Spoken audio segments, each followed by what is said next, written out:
안녕하세요. 오늘도 시사인에서 한 꼭지 읽어보겠습니다. 박찬일 셰프님의 글입니다. 우엘백의 작품을 읽으면 내 주머니 사정을 꼭 살펴보게 된다. 음식과 술 때문이다. 대단히 비싸고 사치스러운 미식 생활을 하는 건 아니지만 말하자면 한국에서 저렇게 먹자면 돈이 든다는 사실이다. 소설의 주인공이 즐기는 칼바도스나 아르마냥 한두 잔을 가끔 먹는 건 어렵지 않겠지만 한국에서 프랑스식 미식은 비싸다. 어떤 작품이든 우엘백은 자신의 음식 취향을 숨기지 않는다. 스시에 대한 기묘한 경멸처럼 불편한 구석도 있지만 말이다. 하기야 소설 도입부에서 우리를 놀라게 하는 일본인 애인 유주에 대한 경멸의 연장선에서 스시를 비꼬고 있기는 하다. 다른 얘기인데 세로토닌은 일본에서 발표되고 나서 상당한 논란이 있었다. 우리도 언제나 한인이 등장하는 외국 작품에 아주 민감한데 일본도 마찬가지다. 두 나라는 늘 고개를 서쪽으로 돌리고 사는 나라니까. 이제는 안 그래도 될 듯하지만. 유주는 자기 덩치만한 명품 가방을 여행용으로 들고 다니고 샴페인이라면 사족을 못 쓰며 매력적이지만 지적 교류를 하기에는 부족한 우키요에 일본 에도 시대 풍속화에 나오는 일본 여자처럼 작품 속에서 그려진다. 유주는 늘 그렇듯 볼성사납게 화장을 떡칠한 얼굴이었다. 그뿐 아니라 유주는 화장하느라 많은 시간을 허비하는 여자로 표현된다. 중대한 스포일러라 여기서 쓸 수는 없지만 유주의 성적 취향에 대한 서술은 역겹게 느끼는 게 온당할 정도다. 그러니 일본인 독자들의 불편함이 왜 없겠는가. 주인공 플로랑이 인종불문하고 원하는 여자에 대한 언급은 나중에는 솔직히 좀 지친다. 내 친구는 나와 이 소설에 대해 문자를 주고받다가 우엑백이라고 썼는데 그건 오타가 아니라 그의 소설이 주는 얼마간의 불쾌한 분위기를 비꼬려는 의도가 있었다고 생각한다. 내가 우엘백의 글쓰기가 온당하다고 느끼는 부분은 역시 미식을 대하는 태도다. 어디까지나 한국에서 그의 음식 취향을 만족시키려면 돈이 들 뿐이지 유럽에서 그처럼 먹고 마시는 일은 중산층에서도 가능한 그다지 요란스럽지 않은 취향을 드러낸다. 더구나 이런 대목은 아주 반갑기까지 하다. 유주와 스페인 바스크 지방을 여행할 때 식당을 가는 대목에서 나오는 서술이다. 미슐랭 가이드 별 하나를 받은 호텔 식당에서 돈 아르강이 존의 시장이라는 메뉴를 통해 바스크 지방의 요리를 창의적인 방식으로 재해석한 요리들을 선보였다.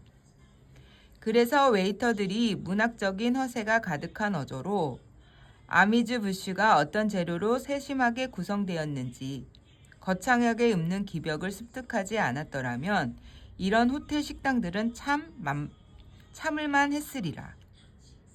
미슐랭 가이드나 뉴욕에서 인기 있는 뉴욕타임스의 레스토랑 비평.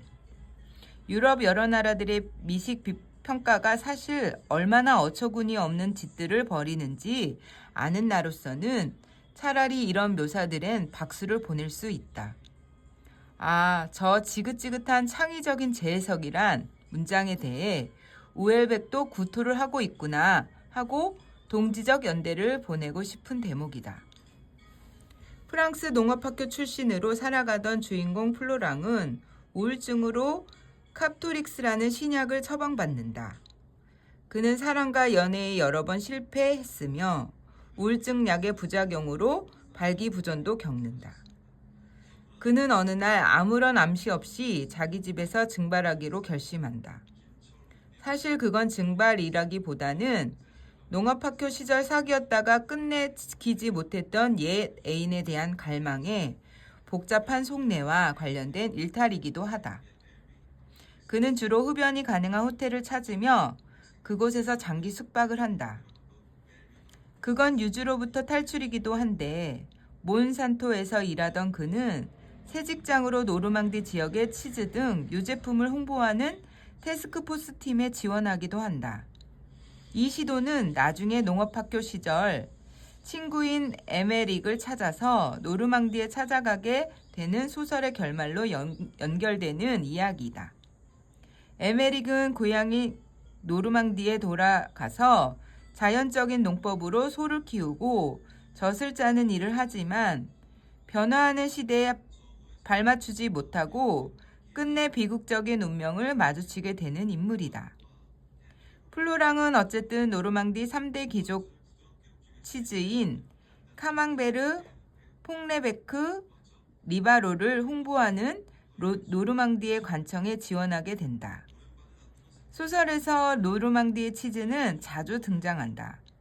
노르망디는 프랑스 최대의 고급 치즈 생산지이다. 카망베르는 우리도 아는 치즈이고 브리도 그 지역의 주요 치즈다. 물론 미국에 이 치즈를 수출하는 일은 미국의 프랑스 치즈에 대한 이해 부족과 무식함으로 난관을 겪게 되기도 한다. 실제로 한국도 좋은 유럽 치즈가 들어오지 못하는 구조로 되어 있다. 홍보나 소비 부족도 있지만 비가열한 생우유로 만든 치즈의 수입이 막혀 있어서다. 우엘백이 실제로 농업 그랑제골 출신으로 이 방면에 해박한 사람이라는 점도 소설에서 농산물이 주요 소재로 나오는 단초가 된다. 심지어 아르헨티나산 살구 수입 개방으로 프랑스 살구 농업은 망할 거라는 이야기도 소설에 나오는데 이는 사실에 기초한 것이라고 한다. 소설은 플로랑이 에메릭을 찾아가는 데서부터 파국으로 향한다. 이 장에서도 어김없이 유럽 사회의 병적인 포르노 문제나 동남아시아를 향한 성구매 소아성애를 누리는 어떤 미치광이의 설정을 끌어내서 조금은 나른해지는 독자들을 깨워버린다. 그러고는 에메릭의 이야기로 이어진다. 에메릭의 좌절과 패배가 친구인 플로랑의 시선으로 아프게 노출되는데 자연 양계법의 실패나 우유 가격 문제 등이 주요 주제로 다뤄진다. 우유 문제는 실제로 프랑스를 흔들었던 2018년 노란조끼 운동의 과정에 속하기도 한다. 이 소설이 노란조끼 운동보다 먼저 출간되었으므로 예언적인 소설로 더 널리 홍보되는 결과를 낳기도 한다. 플로랑이 몰락해가는 에메릭을 찾아갔을 때 너를 위해 앙두유 소시지를 가져왔어 하고 말하는 장면은 음식이 인간관계에서 갖는 따뜻한 온도를 상징하는 대목으로 독자들은 기억할 것이다. 에메릭은 종말을 위한 전투에 쓰기 위해 사들인 돌격 소총 등을 손질하며 플로랑을 맞는다.